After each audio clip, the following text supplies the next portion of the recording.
that there is other stuff going on and you have a choice to be here rather than there. And I want to make sure that the closed captions are on, Rachel. But I want to welcome everybody. My name is Neil Lester. I am a professor here at Arizona State University, and I direct an initiative called Project Humanities, where we have for the past 10 plus years now been bringing individuals and communities together to talk, listen, and connect around topics that matter. And this is a topic we know that matters. But before we get into the actual business of our evening, we do want to acknowledge that Project Humanities, as a part of Arizona State University, is indeed situated on ancestral lands of Indigenous people, past, present, and future. We thank and honor the Native American tribes and sovereign nations of the Salt River Valley, including the Actimal, Otham, and Peepash nations, whose stewardship of this land and the waterways allows us to be here now. In addition, we honor their continued and many contributions today. And we know that land acknowledgements in and of themselves are like those racial justice statements if you don't act in the way that you rhetorically commit and talk. So we are here trying to walk the walk and talk the talk. But we do want to know that, particularly in a conversation tonight, this land acknowledgement is front and center. I do want to let you know that we are framing this conversation about land sovereignty around these issues that we call Humanity 101. Next slide, please. And Humanity 101 is not necessarily a class, it's not a course, it's not even faith-based, but rather a commitment to these principles that I hope you see to the left of your screen that commit to living a life that is more compassionate, more empathetic, more forgiving, with integrity, more kind, with respect and self-reflection. They are not in any order except alphabetical order. They can all be challenging, and there's no certificate at the end when you live these principles. But we do know that by living these principles, they are inherently connected with justice. And tonight is a conversation about justice. It's about food justice. It's about food sovereignty. And please, please, please know that we want you to sign this now. So if somebody would put it in the chat. We don't have to give you a definition of these. Everybody across boundaries here, there, and everywhere has something that aligns with compassion, empathy, forgiveness, integrity, kindness, and respect. If at the end of this program, you are really, really committed, we'd like to see your name on our growing list of pledgees. Please, please, please feel free as we go through this evening to make comments in the chat, your questions, your observations, and we will do our best to make sure that our panel and our facilitator will address those. Thank you again for coming, and please, please prepare yourselves for a ride. Before we get started with our introduction of the facilitator, who is our associate director, please tell us where you're joining us from. We like to see where our messages and events are resonating, and we'd love to know where you're joining us from. So add that to the chat as well. And at this time, I'd like to bring Alicia de Mesa to the forefront. So walk to the stage, Alicia. Let's give Alicia a hand. Alicia is our new and inaugural associate director, who is bringing such a wealth of knowledge and perceptive insights to the work that we're doing here at Project Humanities. Her background is diverse. Her talents are many. But know that this is an area to which she has a particular affinity, and Alicia will comment further on the ways in which tonight's topic resonates with her, both personally, professionally, and otherwise. So Alicia, thank you so much for agreeing to facilitate, and you are off to introduce our panelists tonight. Yes, yes. Well, thank you all, and thank you for being here this beautiful evening in Arizona. Most of us are situated, as you heard, on the traditional lands of the Actimal Otham and the Actimal Otham and the Peepash peoples, and we're also very, very close to Several other of our 22 nations here in within the boundaries of Arizona, including San Carlos Apache Reservation and other Apache ancestral lands, as well as Yavapai, Yaqui, etc. And so what we want to do first is, first of all, introduce you to this really beautifully, the experience amongst all the people who are with us today is just rich, and we are looking so forward to this conversation. So I'm going to go ahead and introduce each person, and then I'll give you a little bit more of an introduction as to me as well. But the first person we want to acknowledge and welcome into the space is Jacob Butler. Jacob is a member of the Salt River Pima Maricopa Indian community. He is on Acamel Otham and is the community gardens coordinator for the Salt River Pima Maricopa Indian community. He has worked with many Indigenous communities across the country, especially during his time as a community garden coordinator. He's worked with his community, specifically in the Cultural Resources Office over the last 20 years. And he's currently serving, amongst other things, as chair of Native Seed Search, which is a nonprofit seed conservation organization based in Tucson. Our next person is Twyla Casador. And Twyla is a member of the San Carlos Apache tribe. She is primarily focused on the traditional Western Apache diet project, where she was working with Apache elders to document and to analyze pre-reservation Apache diet, how to incorporate that knowledge into everyday community life. She is an amazing traditional forager, which you will hear more about within this conversation, works on a number of community health issues, cultural preservation projects, is a professional caterer and food vendor. And if you want to see more of her, she is actually featured within the documentary Gather. And in, believe it or not, this month's issue, I wish I had it up in front of me, the March issue of Food and Wine. She's also a member of iCollective. And for our next panelist, we want to welcome Dr. George Brooks. He is the founder and president and CEO of Next Horizon. It's an ag tech consulting firm that grows powerful, cost-effective, sustainable solutions to empower customers and serve the needs of mankind in the areas of healthy food production and bioenergy. These are great topics. He is an expert in aquaponics, so much so that he actually teaches at Center for Urban Agriculture at Mesa Community College. He holds a PhD in wildlife and fisheries from the School of Renewable Natural Resources, the College of Agriculture at the University of Arizona in Tucson. And right along with him is his beautiful wife, Angela Brooks. Angela is a BA. She is a 30-year award-winning businesswoman. She's a master gardener certified through University of Arizona's Master Gardening program. She is widely known as the Green Garden Chick. And if you want to find more of her, she is on Facebook, Instagram, and YouTube, connecting people to discussions on topics such as sustainability, urban aquaculture, traditional urban farming, gardening, garden hacks, and all sorts of environmentally eco-friendly tips. So we want to welcome Mrs. Brooks as well. And for our next panelist, that's it. Those are our panelists. I'm so sorry.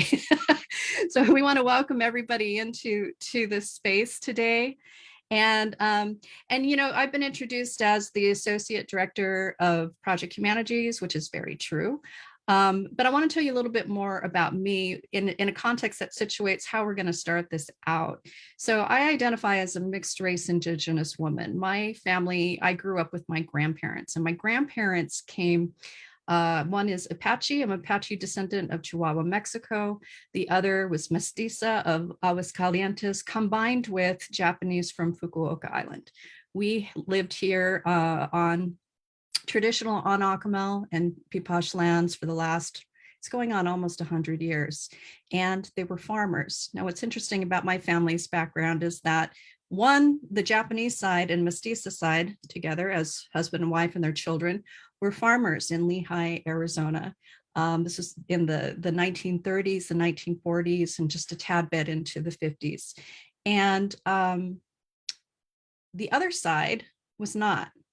They were miners. So this is my Apache side. And the stories I grew up with was that they had to go through a lot. There was things like the Depression. There were things like people dying and no providers of income. And therefore, where does your basic things we take for granted, including food, come from? There was a time in my grandfather's life where we had no food. They were literally starving. Just down the street, my other part of my family had food because they grew it. They were farming it and they had it.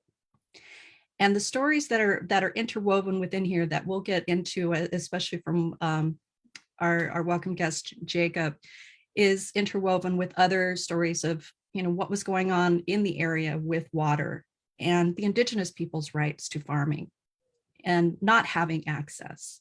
And so for me personally, now this is me personally, food has been a very near and dear topic because of the stories of intergenerational trauma, the stories of incredible injustices that happened along the way for just something as basic as what we take for granted in modern life as food. Now, a lot of times we'll talk about, you hear food sovereignty being thrown around as this term that's out there that, for some people, they may interpret it just simply as, gardening. It's a nice hobby and I can go and spend a little bit less at Safeway or something, right? But what we're here tonight to talk about, and especially I hope you take away from our rich panel here, is that when we have Black and Indigenous and people of color communities, and they are coming from a very different perspective when it comes to food sovereignty.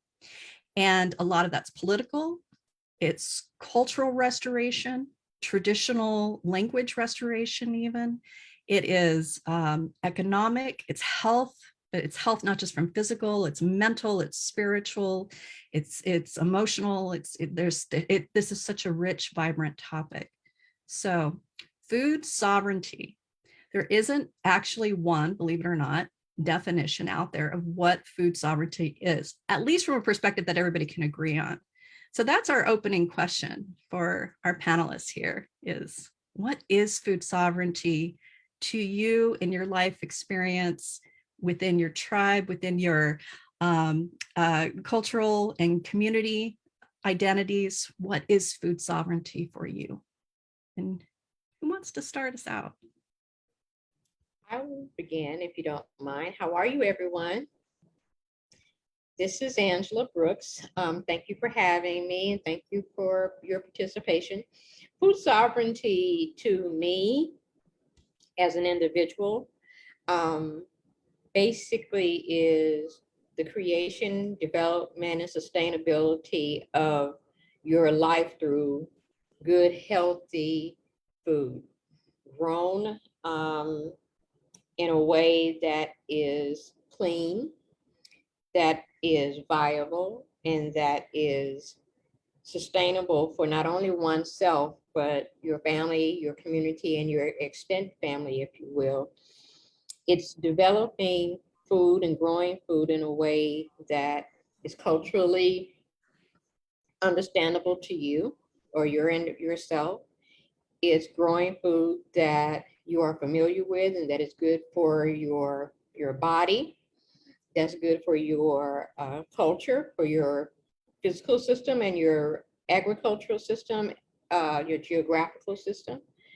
It can be a lot of different things, but mainly for me, food sovereignty is growing what you need to grow to be sustainable in a healthy manner for you, your family, and your extended connections. That is a beautiful definition, Angie. And Dr. Brooks, do you have anything to add to that? Okay, I'm not on mute. That was wonderful. No, naturally. I can only add to that a small part of my personal story, in that long ago, I was a faculty at U of A and I was the extension specialist. Extension is something people don't know about. It is a wonderful service. But my responsibility was to create an aquaculture, fish farming industry in Arizona. And while I was doing that, I went, well, what a marvelous opportunity to bring this home to my urban area where I am from, so that the people there could share in this food system, own part of it and share in this food system. So in part, they could grow food on their own, but also to uplift the communities that they live in through the production of food.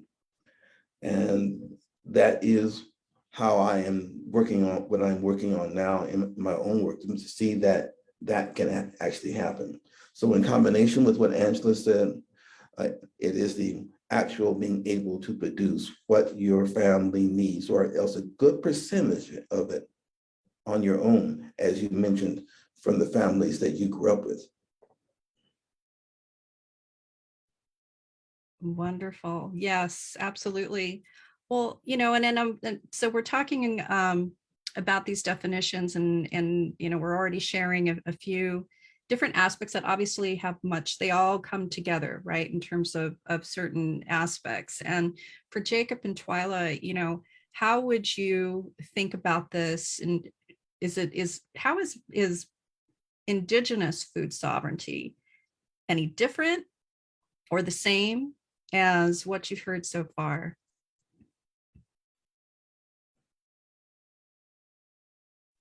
I would like to see what Twyla had to say first, and then I'll I'll offer my opinion. Twyla, you've been called on. You're on mute. Can you take yourself off mute?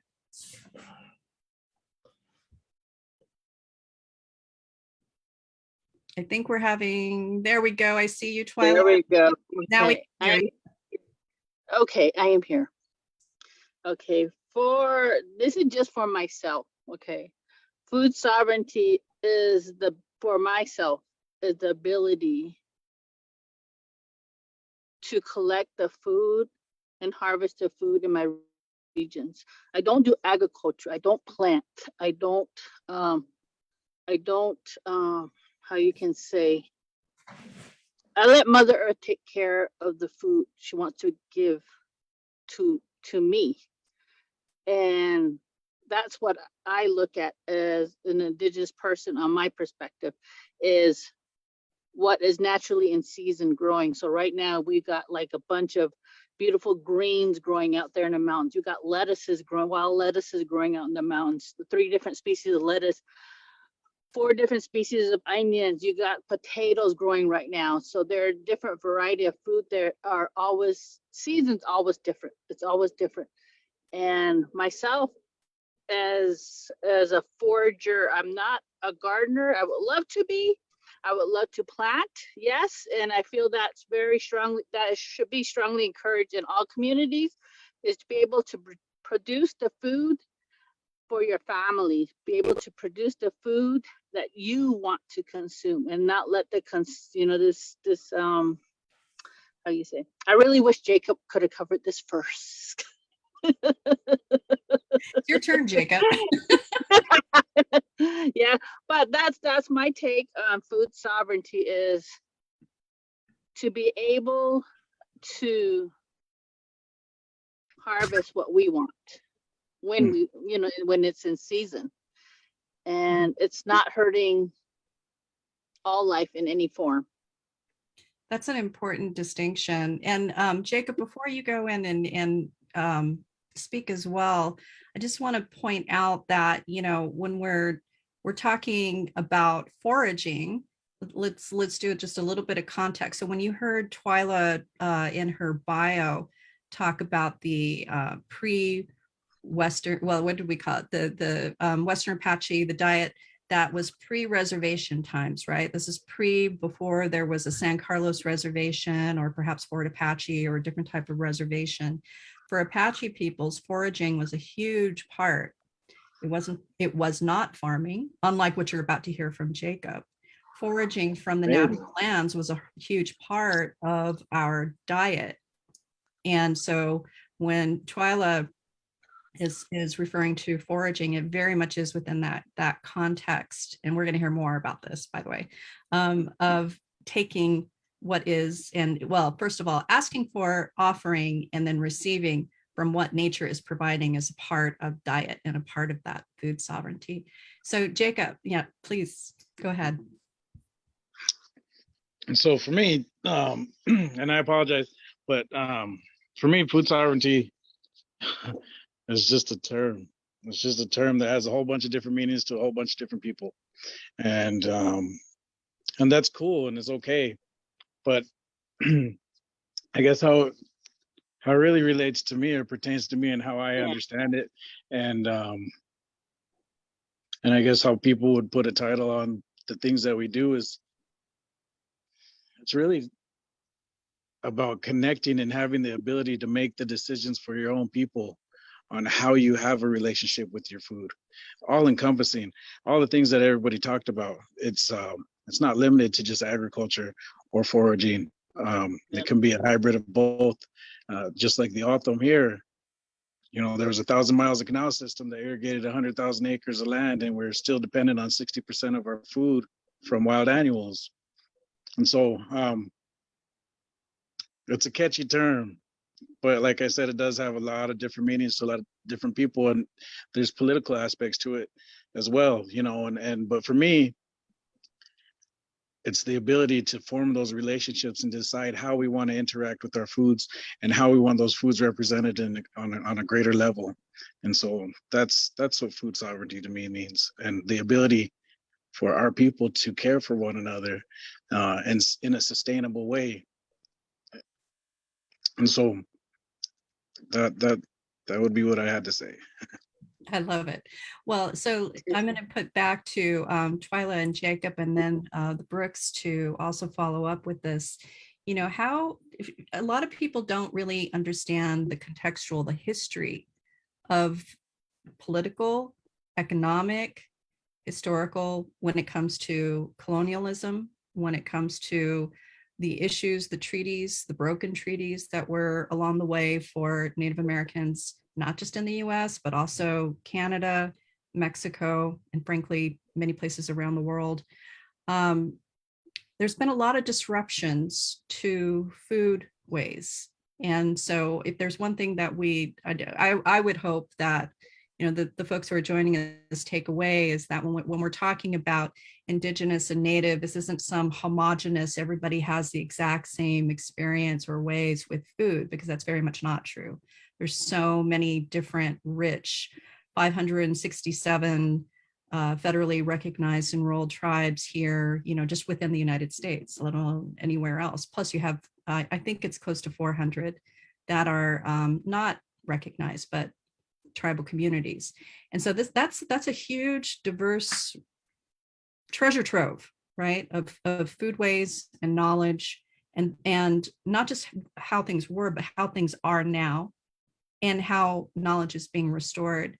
So I wanted to put that back to the panel in terms of, you know, how has food been disrupted for your community, your people, your tribe, when it comes to recent, just what's been going on in the last, let's say, century and a half, something like that.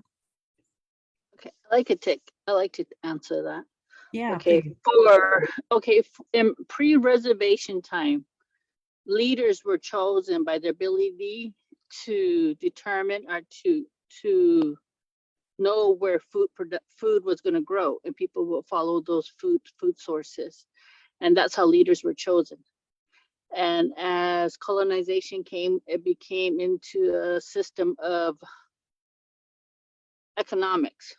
Now, political leaders, a lot of them are chosen by their abilities to it's all determined on the economics of the community now, and the financial burdens and everything that deals with money. Money was never an issue before. Money came into issue when the reservations began and tribal leaders were formed and tribal governments were formed actually to duplicate US government the government that the government already had. We mimic that system, and that's where many things have shifted and changed. And that was, for us, it was in the late 1800s. So a lot of things have changed into the values of leadership, where leaders were no longer determined by their ability to help feed the people, and also to manage, you know, they take care of the land. So a lot of things shifted from that time to now, where today everything is dependent on this money that we have or need for, you know, what society had just transformed to. And I hope that helped answer some part of the question, but for myself, I understand that was pretty much the change. Absolutely, because economics and money is such a key part of all of this. Jacob Brooks, what would you like to add to that? I would like to add a couple of short historical bits and pieces.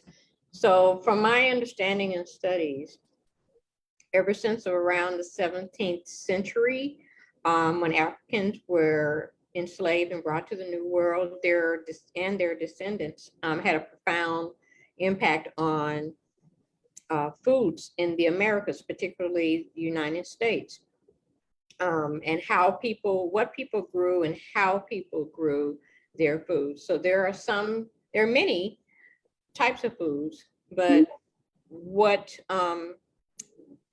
is greatly known is some foods that people shun away from because of the negative connotations that have been added to it, but it's good food, good for you.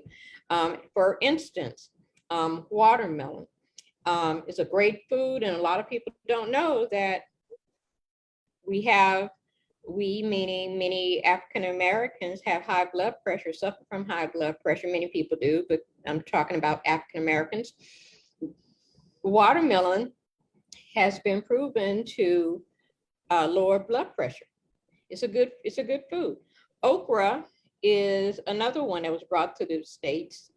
Yams, black-eyed peas, a lot of peppers, and other foods. And these foods were brought over later years through being connected to the Africans and the shipments and things of that nature. But also, some of you may know that it was brought in the hair of African men and women, woven in, because they didn't know where they were going. So they brought these seeds. Then bringing it a little bit further to the last 100 or so years. So you want to think about, as Africans in America were enslaved, one of the things, to their great development and to some degree of sort of a detriment, education was important. So we were taught through the generations, to get an education, which meant that we would deviate from farming. Farming is what we knew. Farming was our mainstay. Farming was what sustained us. And we knew how to work the land and get good yield and things of that nature.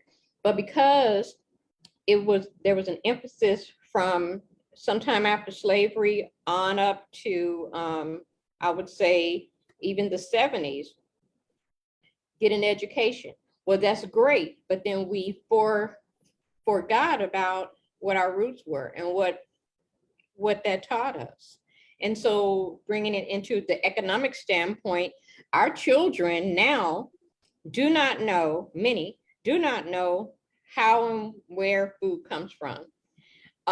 They eat processed foods, which contributes greatly to the detriment of our health. And so understanding food sovereignty, food growth, development, agriculture, farming, gardening, urban farming, whatever you want to call it, it is very important to get back to the roots and teach our people, all people, but I'm speaking specifically for African Americans, teach our people that it is a good thing to be able to grow your food, develop your food, process your food, save your food, and so on and so forth. I think it's just, as I said, it's been a negative situation. Economically, we're taught not to farm. Our farmers are greatly impacted by federal and other legislature that takes away from them receiving funds to grow food. The topic is wide. And I just want to say that food sovereignty is something that needs to be a mainstay in our development of discussion, just as anything else in our schools, in our communities, in our connections to other people, because again, food sustains us. Good food is what we need. And we need to teach our individuals, families, communities, legislatures, and so on and so forth, the importance of developing food to serve the people. You brought up so many important points, Angela, and good food. Just what is good food? I don't know about all of you, but in my own family, that I just give you the history of over the decades, I've seen the definition of good food go from really organic, nutritious, out of the ground plus indigenous plants to not good stuff. I mean, just really processed fast food, and somehow we have generations of people who think that that's okay, that's good food, right?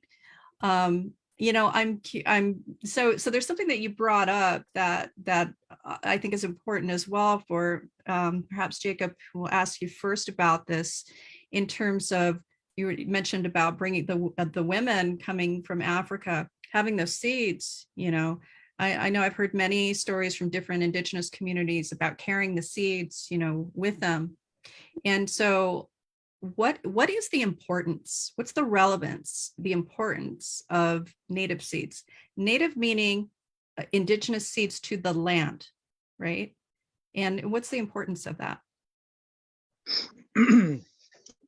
So, if we have time, I'd like to talk about that other stuff too. But as it pertains to seeds, seeds that are isolated and develop over time in a certain place, develop certain traits that are specific to that site and that land.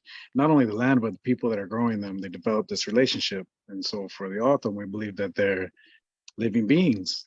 And so that is an issue right now with the idea of ownership and who owns the right to grow these seeds and who has the right to dictate who can grow those seeds and who has access to them, because traditionally speaking, we don't own those seeds.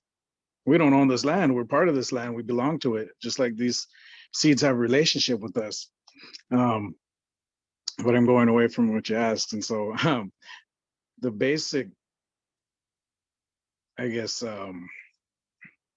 benefit of having indigenous seeds or growing seeds from your area that are indigenous to that area is that they'll grow better there than anywhere else in the world, because they're from there. They're from time immemorial, or for thousands of years from the time of creation, those seeds became part of that land, and they've always been here. So they develop traits that are specific to that.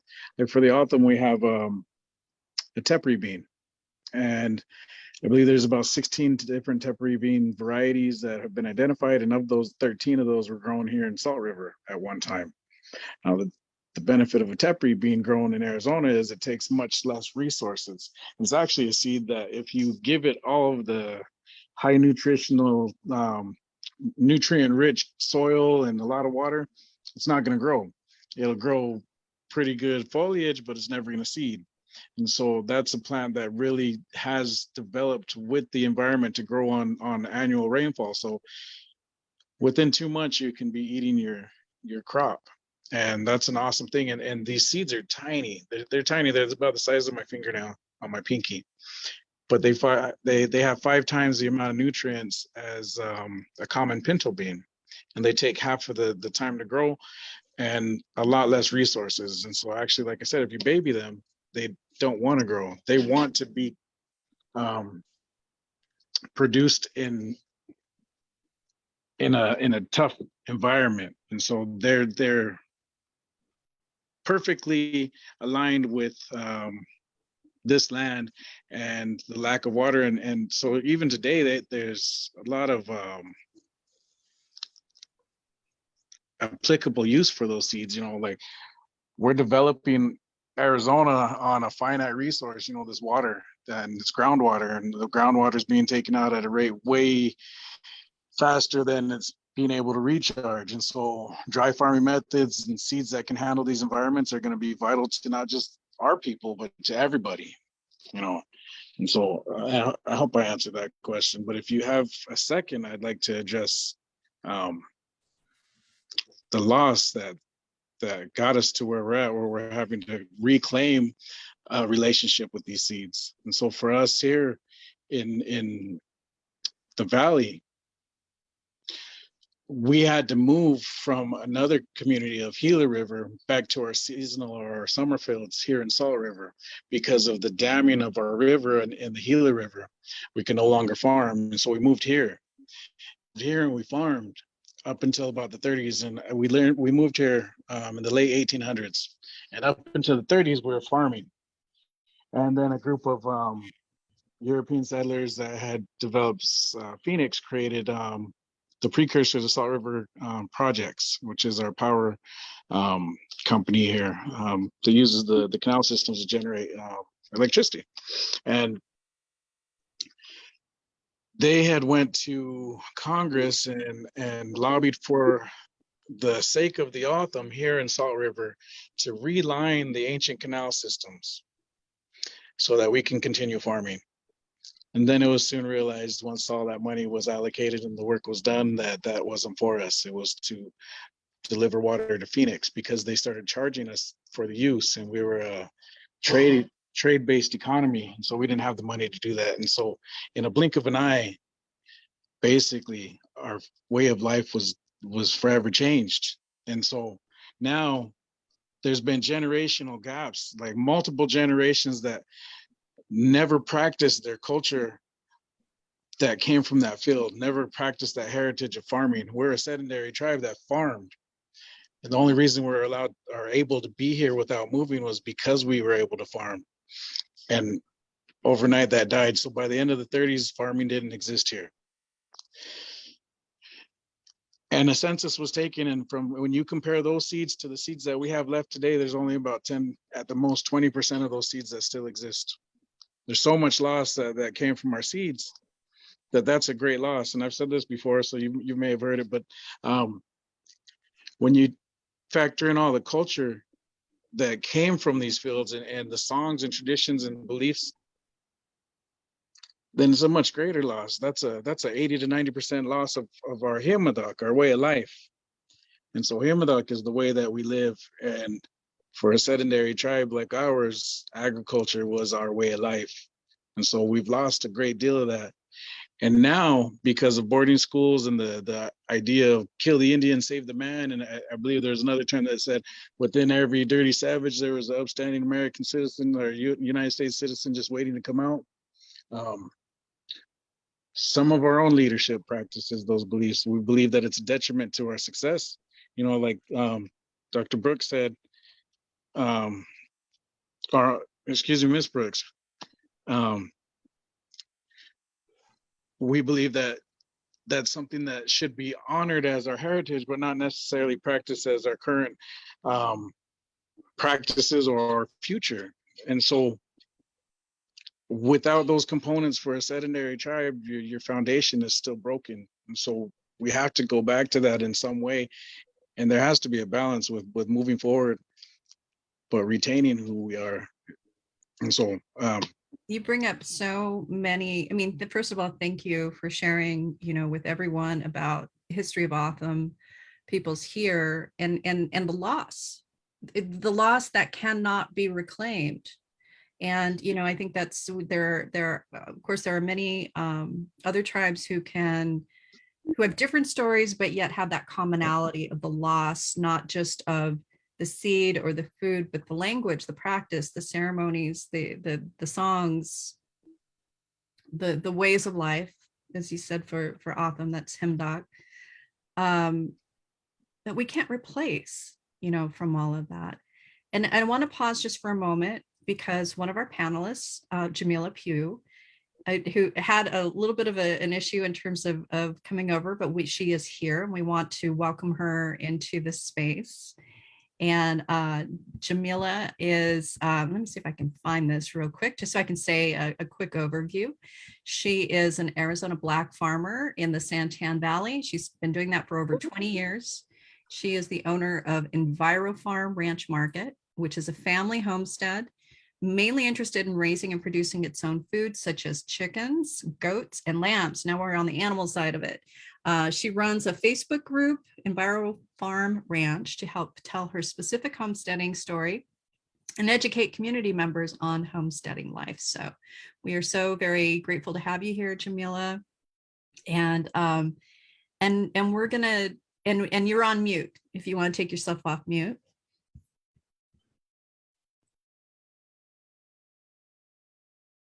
You're still on mute.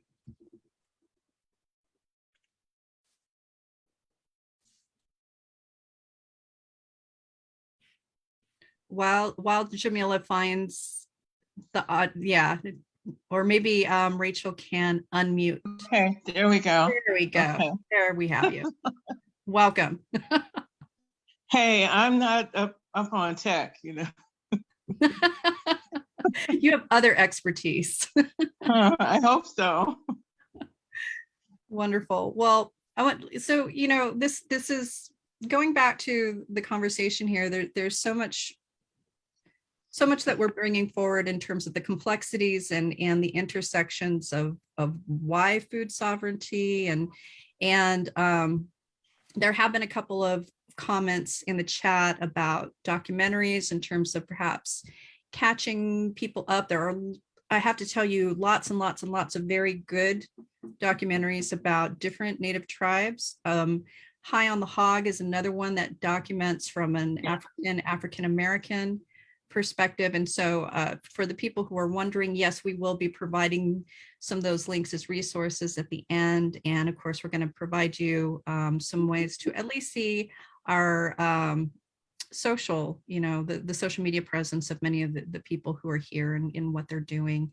So let's take this back, and we're going to, you know, when it comes to what's wrong with we all like to go to the store, right? I mean, we like to go to the grocery store. I have to tell you, I feel pretty privileged knowing my own family history of going to the grocery store and seeing a plethora, so many different choices in a grocery store. Theoretically, it's something I can afford. And the fact that I can walk into a store where I didn't have to put in the laborious hours of farming, of gardening, of foraging, and I can do that out of convenience and get my food. What's wrong with that? Is there anything wrong with that? And, you know, putting that into just the conversation about big agriculture, and maybe for some people don't even know what big agriculture means or is. Does anyone want to talk to that? You know, is that a good thing that we can go to our stores and get a lot of food? Is that a bad thing? Is it something in between? What do you all think? I can respond to that. Please. I've had the pleasure of working in big ag, and I prefer small ag if you'll use a comparative term. Big ag has given us an awful lot. It's also taken away a lot. It's given us all of the things that we see on our shelves. It's also given us a great deal of food that's imported from everywhere else in the world. But it has taken away the sovereignty. It's taken away individual communities' ability to participate in the activity of producing food, both nationally and locally. No one can these days can afford 1,000 acres of land, you know, particularly if you live in an urban area. So there is now a schism, a difference in those who are looking at peri-urban lands, such I was out with a good friend on Gila River a few weeks ago, looking at how we can improve productivity out there. I worked for the Acma Autumn for 10 years, wonderful friends, doing environmental work with them, still do. And if we can return the sovereignty, that means that the long food chains that broke because of the pandemic, we are no longer as much as risk as we were before. You know, they have millions of pounds of food sitting in Nebraska somewhere, and you can't get into a shelf in Phoenix. And you also can't get it, you know, the traditional foods from my community, collard greens and whatever else, are produced by somebody else and not locally. These things are not sustainable. And so the more high yield that we can do inside of communities, both native and non-native and urban communities, the more secure all of our communities are. Just a personal opinion. Those are all excellent points. What do the rest of you think? Jamila, we'd love to hear from you, especially given what you're doing with homesteading. Well, I don't know if my perspective is different. I do think that we should always focus on a balance. You know, how do we work within the context of what's available to us and grow what we are trying to grow as well. What I mean by that is, being the age that I am, what I'm looking at it is in terms of a future is a continuation of what's happening right now, like having difficulty networking with other people who are trying to do the same thing that I'm trying to do.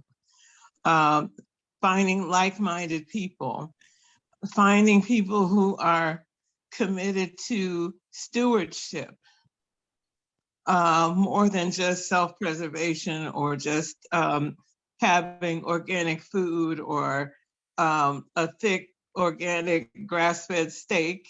You know, there's the other part to what all goes into being able to do that even for yourself. Always, it's not raising animals, because I can do that day and night, and sure, there's a few that die every now and then, you know, it happens. People don't see that part when they go in the grocery store, you know. We do see that part. Or if we're trying to grow a crop of okra, and one year we have a great crop of okra, and the next year we have nothing but stalks. You know, they don't see that part. So the realization of all that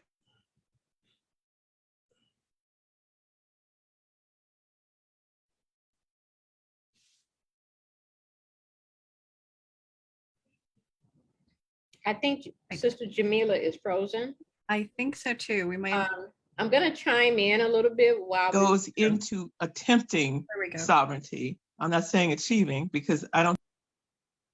Oh, that's because I guess I need to hold my phone more steady. Is that better? We can hear you. You were interrupted a little bit, so yeah. Oh, where did I leave off? I guess the point I was trying to make is to ensure a future of sovereignty, we have to make an effort of preserving that mission in people who come after us. If I plant a tree, whether it's a shade tree or a fruit tree, I may never be able to get to enjoy the shade of the tree or any of the fruit from the tree, but I sure hope, my wish is that someone else will enjoy the shade of that tree and the fruit from that tree. When I invite people over here, I have a huge prickly pear cactus patch. Every year I invite people to come over and for free prickly pear fruit. And a few people show up. A lot of people show up expecting to have it already picked for them, washed and spines removed and everything for free. And you know, yeah, a lot of work goes into it. A lot of work goes into everything. And yeah, and I've also had classes, and I know Angela's had classes teaching people how to pickle and things like that, because I met her. That's how I met her, around the corner from where I am, at a farm that is growing organic food and whatever. But anyway, the what point am I trying to make? What Well, I'm hearing you talk about is about the generations forward, right? And Yes, exactly. yeah, yeah. And Exactly. Getting and even people now, you know, getting them to buy in. What do I get when people ask me, oh, I want to order 5 meat chickens from you, you know? Okay, how much are they? And I tell them how much they are. Wow, that's expensive. And I'm going, well, yeah.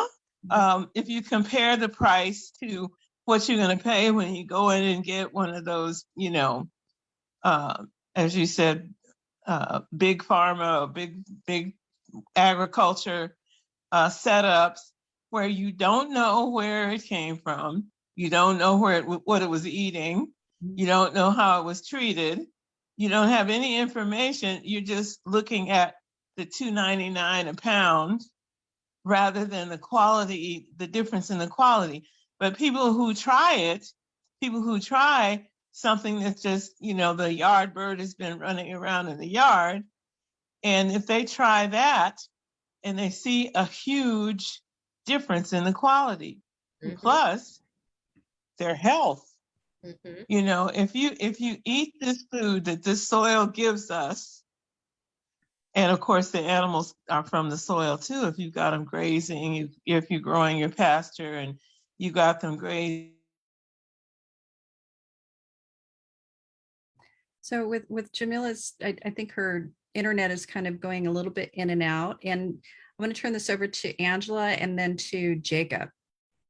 okay, I want to piggyback off Sister Jamila's comments about food and knowing where it comes from and the buy-in. I'll just share some things that I do.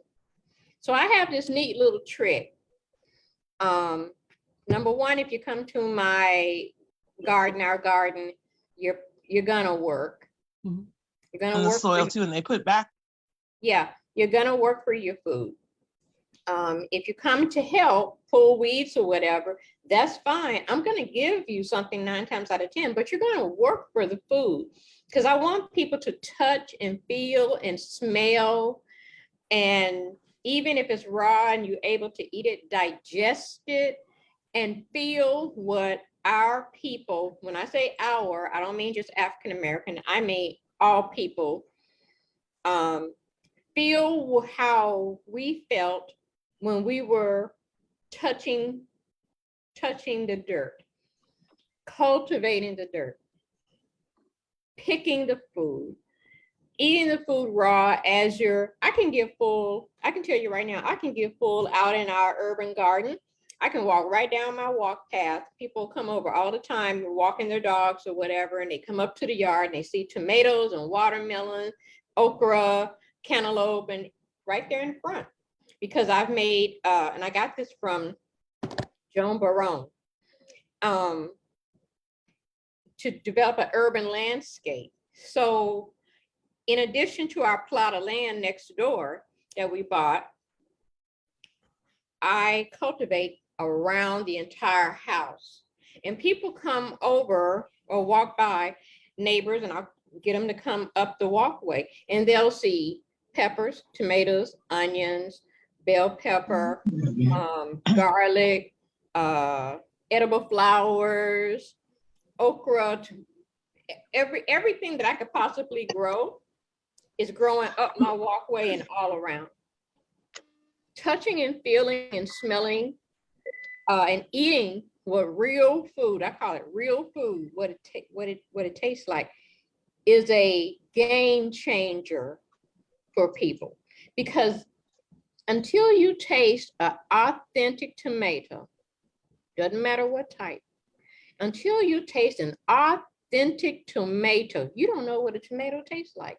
You don't know what a tomato is supposed to taste like. But once you taste one of Angie B's tomatoes, you want to grow your own tomatoes, you know, and that gets people excited. So right now I have like 7 families on our street who now have gardens, because I'd like to say I introduced them to gardening, and they could see that you can garden in your urban landscape and it still be beautiful.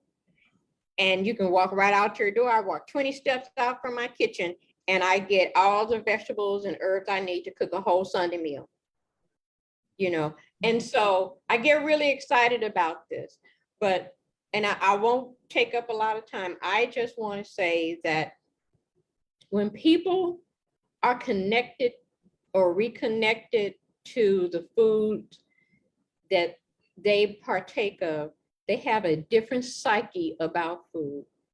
Once they taste what real food is supposed to taste like, they have a whole different feeling about it. And then if that doesn't excite a person, I'll challenge them. I'll say, go to your neighborhood taco restaurant, fish restaurant, or burger restaurant, whatever.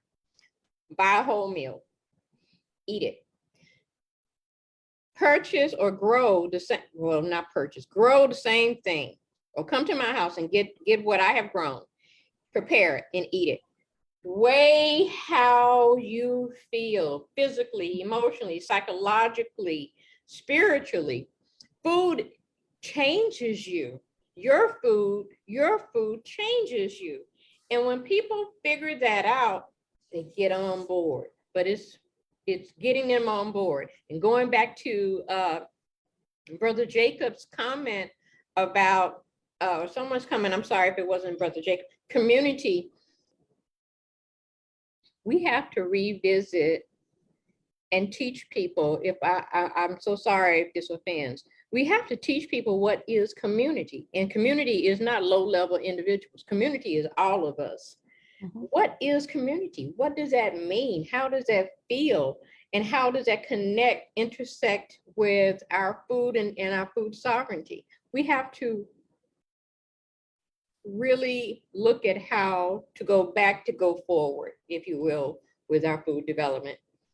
That's an excellent point. I mean, what I hear all of you talking about is this mindset, right? We have, first of all, this experience. I mean, as a modern person, how many people have done, as you both talked about, had the experience of harvesting a prickly pear and how to do that and actually try it, mm-hmm. or something, maybe more quote common, like a tomato. And what is the difference between a Roma tomato in a grocery store that has been literally engineered to travel many, many, many, many miles across the world? And if you taste it, it's not so great tasting. I don't know what you all think, but to me, it tastes like rubber, right? There's not much of a taste. There's a huge difference in that visceral, experiential, just experience, of something that is grown and otherwise, and that changing people's mindsets is a huge challenge to everything. So Jacob, I know you wanted to contribute, and please do. Well, Angie, I want to make a contribution to what Angie was just talking about, if you don't mind. And from 1996 to 2006, I ran an agricultural charter school for grades K-12 in Chandler. It was called Ecotech Agricultural Charter School. This was kind of before anybody was even thinking about teaching agriculture to children. And people from the Fordham Foundation actually visited me and interviewed me about the concepts behind the school. The whole thing was to develop a curriculum that was based upon growing your own food and growing your own animals, and what are you going to do with it after that, marketing them, and it was not agribusiness at all. It was grassroots kind of homesteading that was being taught to children. They did their math, their language arts, and everything based on the experiences that they had at the farm. And it was a farm, an actual farm in Chandler, off of Pecos Road. And I still have, very funny story. Students asked if they could go to the restroom. Sure, go. They were taking way too long. So I went to check on them. You saw this trail of carrot tops toward the restroom. They had been going, picking and eating the carrots, and their excuse was going to the restroom. I mean, you can't really punish anybody for that, you know. We also cooked. We cooked everything we grew. Students learned lasagna gardening. I know most people probably know about it by now. And where you grow in layers, the permaculture styles of growing food. So it's very important to pass it on. That's what the school was all about. But when you close your school, then you're not passing anything on anymore, except that hopefully the students will pick up the mantle and keep running with it, you know. But being able to pass things along for other people to, like you said, community, for the community to become committed to preserving those kinds of stewardship of the soil and the earth and the environment. Until that happens, I mean, I cringe every time I see a can thrown away or a piece of paper on the ground. You know, that's not stewardship. That's not, Right. caring. Can I ask a question of the panel and our visiting participants, our guests? Why is commitment to participating to food sovereignty, saving, sustainability, in your opinion, and history of food, understanding the history of food, any or all, why is it so difficult for so many people or cultures? Are you asking that at the individual level, Angie, or more at the collective level? We could go either. What do you all think?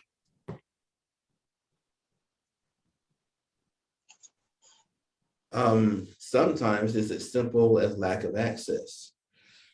I have sat in rooms full of people in urban areas who want to get into the business of agriculture, yet they can't because they don't have the land and they don't have the money necessary to follow what some perceive as are the only business models possible in order to make a profit. And this is what they're told. And so therefore they give up at that point. Mm-hmm. So that's a short answer. There is a longer one that I would like to mention later as to a program going on in the city of Phoenix that is seeking to return that access to people in urban communities so they can grow enough food to feed their families. That wonderful. I want to actually ask Jacob and Twyla the same question that Angela just asked. So what do you all think?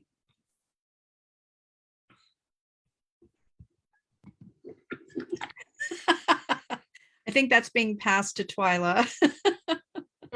Well, Twyla, let me frame it this way. What are some of the challenges, for you within your own tribal community in trying to change this mindset, right? We've already established there's a lot of historical trauma, intergenerational trauma, also just erasure of ways. And so what are some of those challenges to changing the mindsets that you've encountered?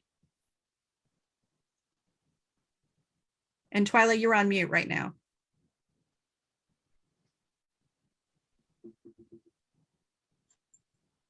Mute. Okay. There For we go. what I have personally, experienced is there was a time, and I believe it's during the time in the mid, like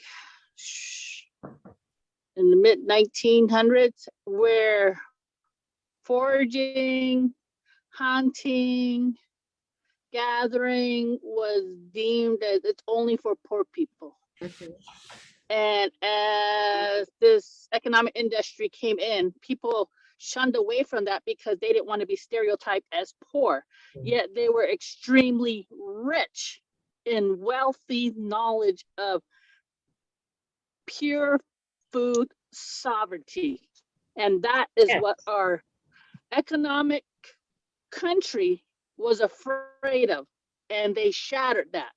And I personally believe this pyramid took that sovereignty away, where it changed the mindset of people where if you could not buy, oh, you must be poor. I grew up with that. I personally experienced that as a child, where, oh, your mom must be poor.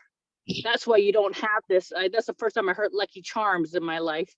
And I was like, I have no clue what that is, because I'd be bringing foraged food with me to school and I'd have people laugh at me. And I'm gonna kick all that over, okay? Reconnecting people and changing that mindset. Today, people are starting to realize, wow, grandma was right.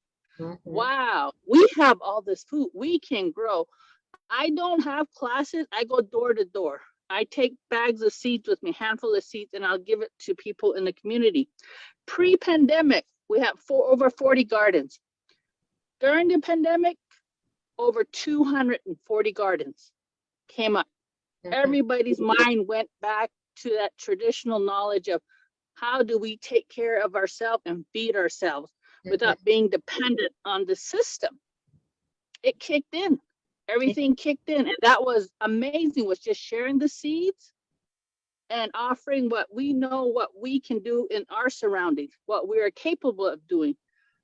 You're so Changing right. the mindset of the value of food. The value of food is knowing how to grow your own food, how to take care and feed yourself with what you know and what you want without being dependent on this economic system. And that's my share. I totally agree with you, Twyla, and I just want to chime in and say the pandemic was an awful, it is an awful circumstance, but because of what you just said, it made people reprogram how to live or how to survive or to survive.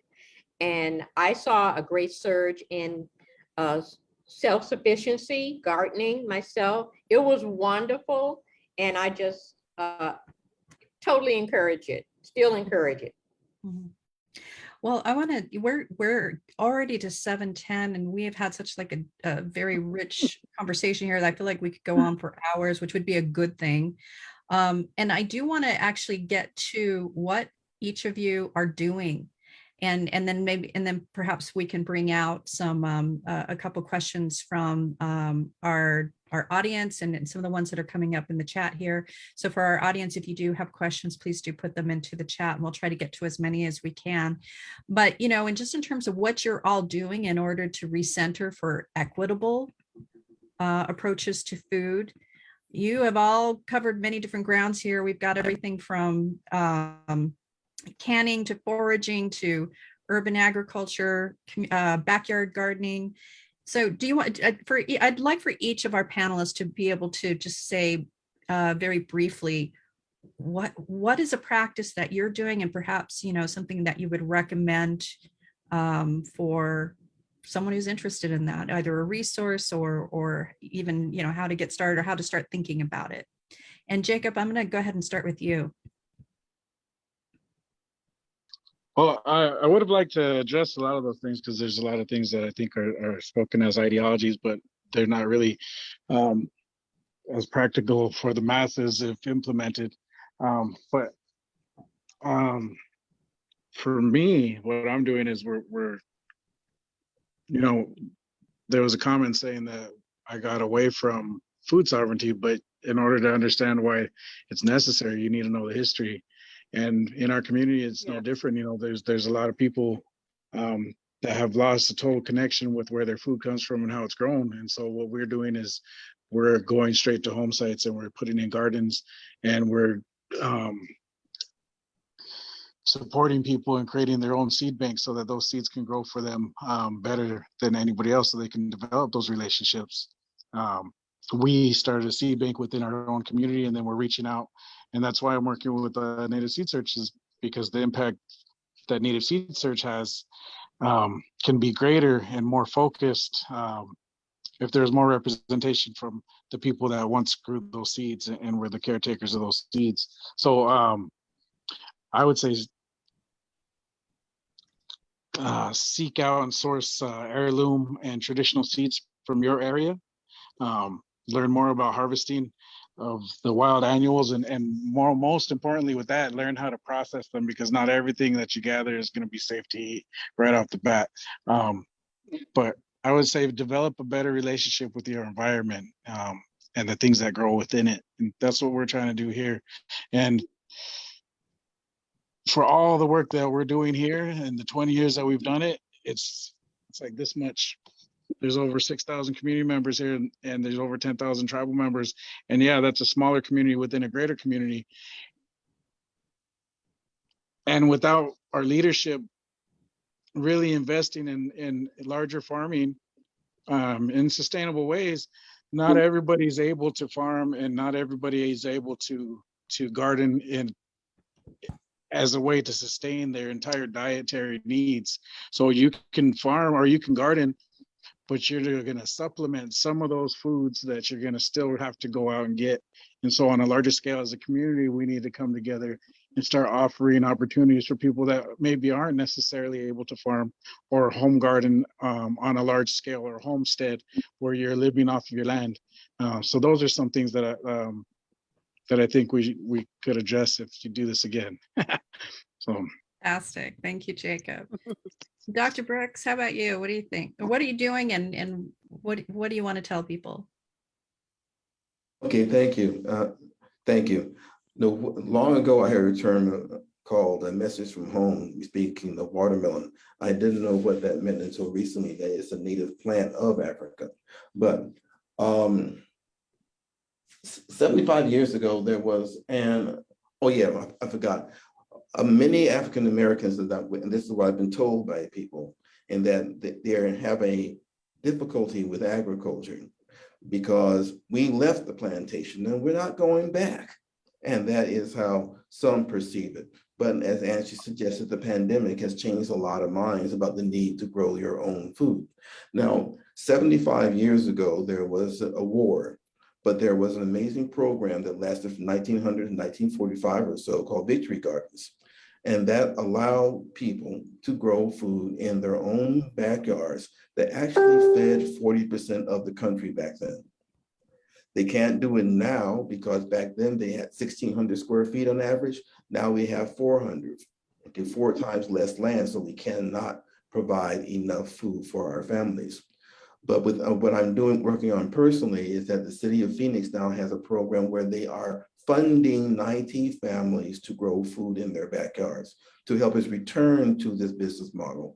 And we're testing 3 different ways of growing food sustainably to see which one of them and how they work, how they save water, how they produce more food, all the different kinds of food they can produce, so that people can regain more of their food sovereignty within being economically viable. Because you grow it yourself, you cut out all of the costs that entail shipping that food from Oklahoma to here.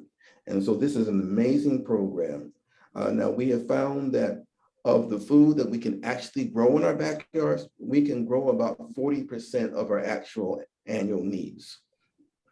So that's what we're focusing on initially. Hopefully we can expand that spectrum, but initially fish, vegetables, and fruit are our focus. Fantastic. Thank you for sharing all of that.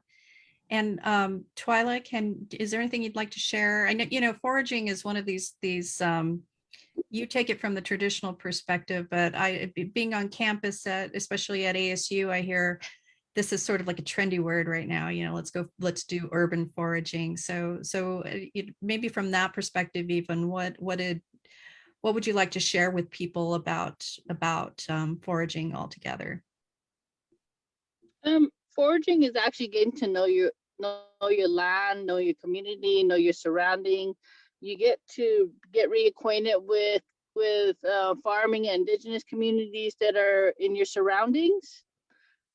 It's basically I only can speak for myself. I can't speak on behalf of all these very wealthy, knowledgeable people. Is just reconnecting with the land and having that respect for Mother Earth, and always giving thanks for the food that she has blessed us with, and for this amount of wealth that she's given us that we all take for granted every day. I'm thankful for teaching young people about foraging. I always say we're seed carriers. We're carrying seed for the next generation, and each generation is growing those seeds in their time. The work that we do, the work that I presently am doing, is reconnecting people to the land, to themselves, to their clan, and it's a relationship with Mother Earth. It's a deep relationship with Mother Earth. I don't expect to see a outcome in my lifetime, and that's the truth. I see the outcome in the 7th generation down, where people will be able to grow and plant their own food, to forage what's in their surroundings, and not having to deal with all these political barriers that we face today and these challenges that we are facing today. Thank you so much for that, Twyla. And the key word here also is that I heard you say over and over again is wealth. What's our perception of wealth, right? And the very things that we take for granted, our land, our air, our earth is full of richness. So thank you for sharing that. And Angela, what would you like to cap off and share? Well, the question in general is, what am I doing differently, or what am I doing? What are you doing, and what practices would you like to share with people here? So In 1 minute or less. yeah, I'm gonna put the timer on because I'm long-winded. What am I doing? I'm doing several things. I've created urban landscaping, which basically I just discussed earlier. Around the perimeter of our home, I've planted food, whether it's fruit, herbs, or actual vegetables, or even edible flowers. It can be done. I have potted vegetables and fruit, herbs, and throughout the house, around the house. One of the key things that I've done is take food from the seed to mass freezing or to canning. Canning is not as open, if you will, as it used to be, but it is a very viable practice to maintain food.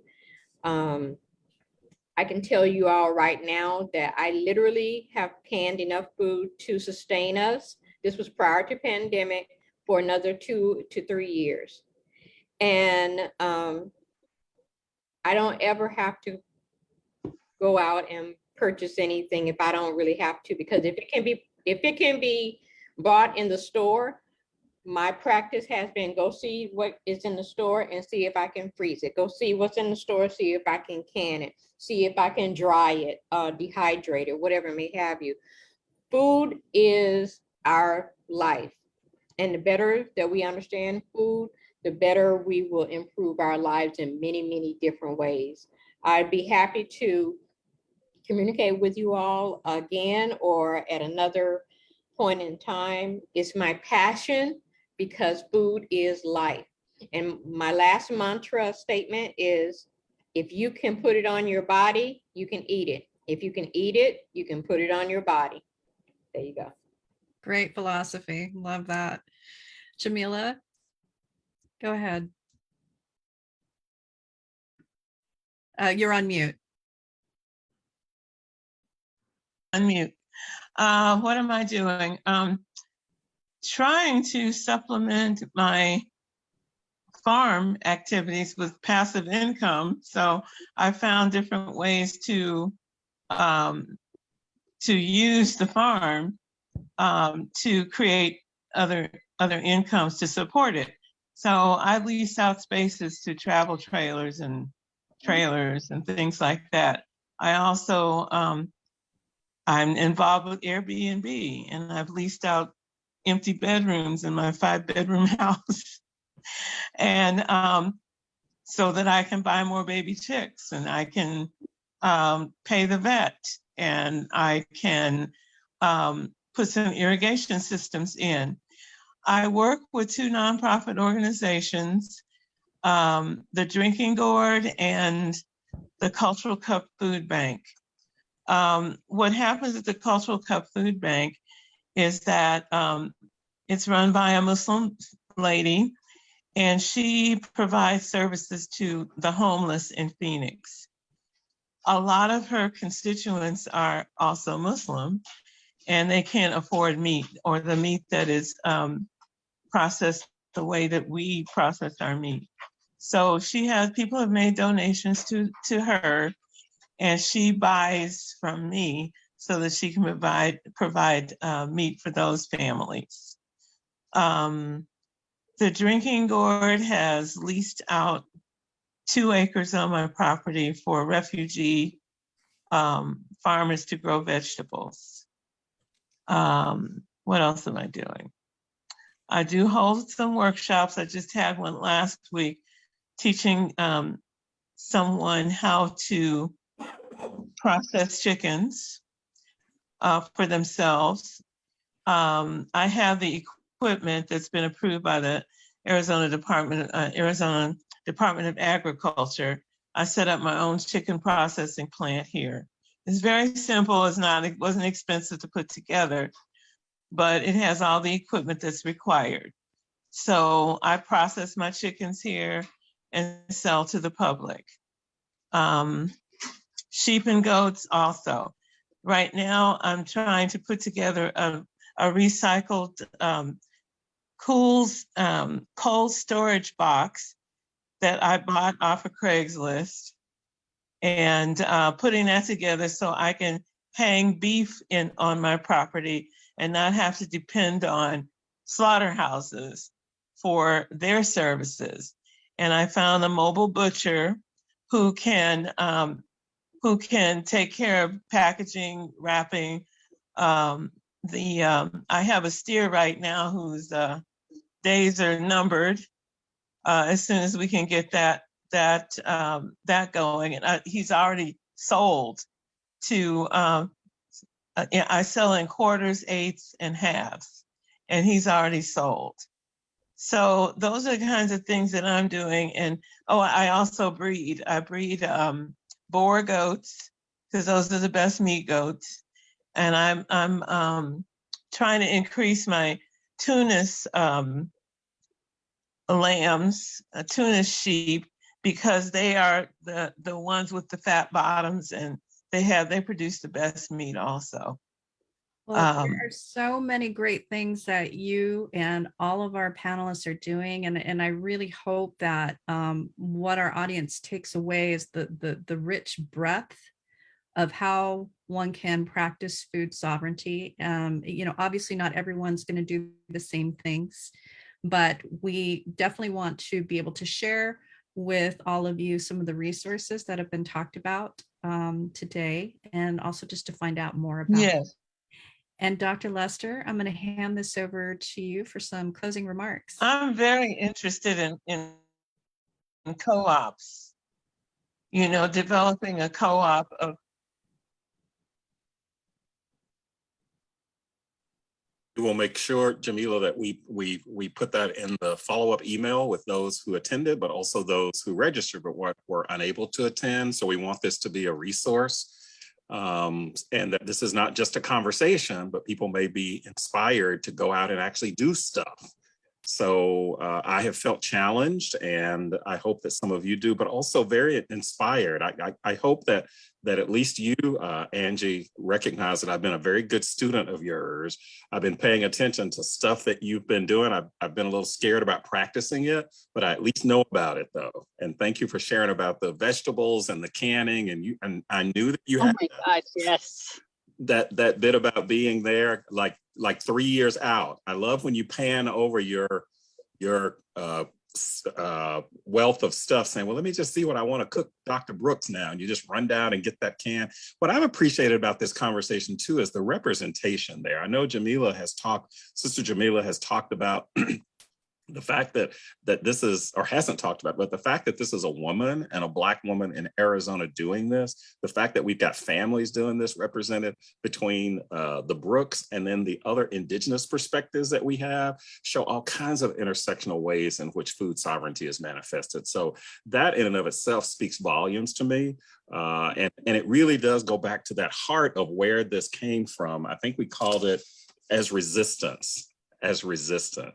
It's recognizing that you can own, connect, and be in charge of what you are eating, and and how you think about food. We know that it's close to the hour here. We will make sure that folks, the panelists, connections and contacts are available to you. There are feedback forms. We would love for you to give us feedback on this evening. And we love for you also to go back to the very beginning of the program when we mentioned the Humanity 101 pledge, because this really is connected to food justice. It's part of environmental justice. It's a way in which we can think about food from a number of diverse perspectives. And if you have resources, panelists, that you'd like for our feeds to absolutely know about, in addition to what we've been posting about what some of you have shared and we have found, we will put that in a follow-up resource email that'll come out in probably a weekish from today. So we can't thank you all enough, Jamila and Jacob and Twyla and Angie and Dr. Brooks. And thank you, Alicia, for guiding us through the conversation. And if nothing else, we will stand adjourned. All right. And if the panelists will stay on just for about a minute so that we can grab a screenshot of our panelists, the facilitators, and also any of our Project Humanities student interns, if you will stay on as well. So thank you very much for attending, and maybe you can catch that presidential thing now. Okay. All right. Good evening, good morning. Thank you. Bye.